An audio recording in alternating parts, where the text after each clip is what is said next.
para o sul do país para falar sobre a tragédia com a queda de um balão que deixou pelo menos 8 pessoas mortas. Imagens na tela, são imagens dramáticas. A Samar está pegando fogo, é o local onde caiu o balão em chamas. Lembra vocês, o balão tem uma estrutura acima, onde tem, algumas tochas ali de fogo que fazem essa estrutura subir. E na parte de baixo tem um cesto, que carrega 20, 30 pessoas, dependendo do tamanho do balão. Isso despencou, daqui a pouco a gente ainda não sabe, mas a perícia vai analisar a que distância do solo esse balão começou a pegar fogo. Essas imagens são do local onde neste momento acontecem as buscas. Porque a última informação que eu tinha é de que algumas pessoas ainda estavam desaparecidas nessa região da mata. A gente tem o vídeo da queda do balão, o primeiro vídeo da queda do balão, que está agora repercutindo no mundo inteiro. Uma cena impressionante de cortar o coração, as pessoas, os parentes de baixo, desesperadas quando percebem que o balão começa a sair fumaça, esse fogo começa a destruir o tecido ali por cima e o cesto despenca de uma altura absurda.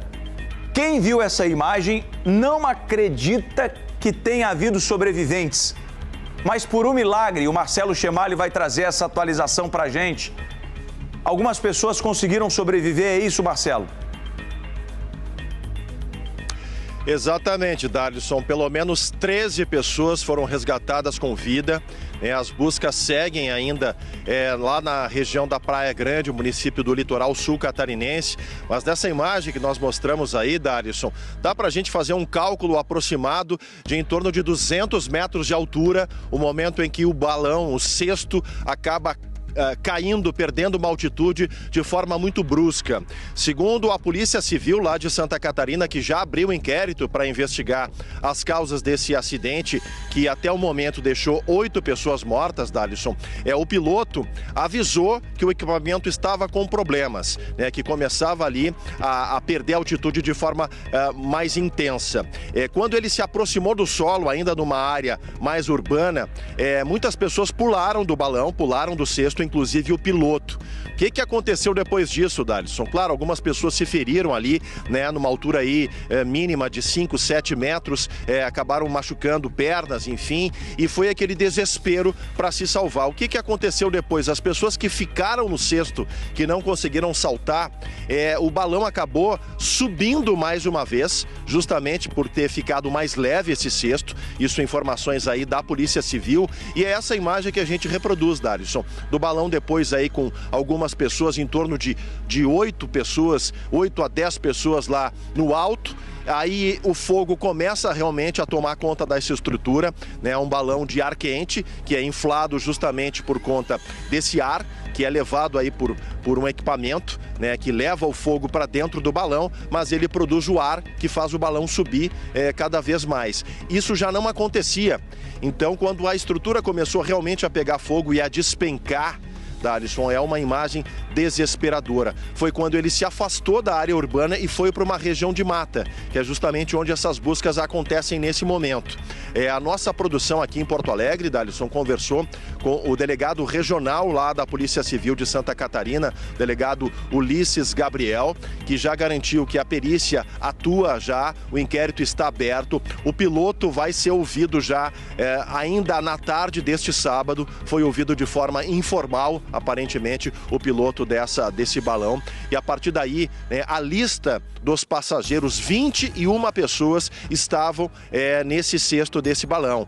Há um protocolo de sobrevoo, a região da Praia Grande, lá em Santa Catarina, assim como a Praia de Torres, aqui no litoral norte do Rio Grande do Sul, são 2 municípios que têm uma tradição enorme no balonismo. Inclusive, Torres tem um festival internacional de balonismo que acontece todos os anos no mês de abril. Brasil. E esses passeios turísticos lá na Praia Grande se tornaram bastante populares nos últimos anos, justamente pela beleza natural, né, pela proximidade com os cânions, né, o cânion do Malacara e do Itaimbezinho, que também fica aqui no Rio Grande do Sul. A região dos cânions divide ali, na divisa dos dois estados. Então, isso se tornou algo que atrai um número de turistas cada vez maior todos os anos.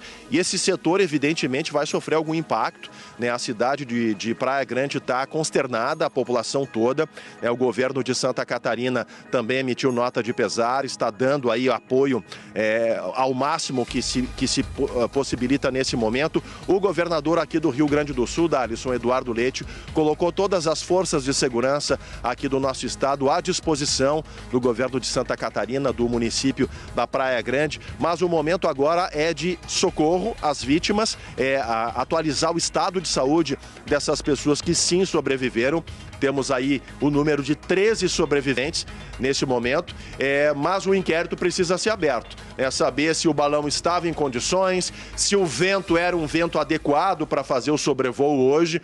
O número de pessoas, ele impressiona, mas são estruturas bem maiores do que aqueles balões que fazem geralmente as competições, né, dos festivais de balonismo aqui na Praia de Torres e também em Praia Grande. Esse é um balão de sobrevoo turístico, portanto, 20, 21, 23 pessoas é um número normal dentro desse protocolo, mas todos os passageiros e também o piloto são identificados, né? Assinam um termo há um risco realmente nessa prática esportiva e nessa visualização lá do alto. Geralmente o voo começa antes, inclusive, do sol nascer. É um trabalho que começa aí nas primeiras horas do dia, e o que atrai turistas é justamente isso, é ver o nascer do sol lá no leste catarinense, e aí a partir daí fazendo esse contraste com a natureza, com o verde dos cânions, com os paredões de pedra e também com o sol.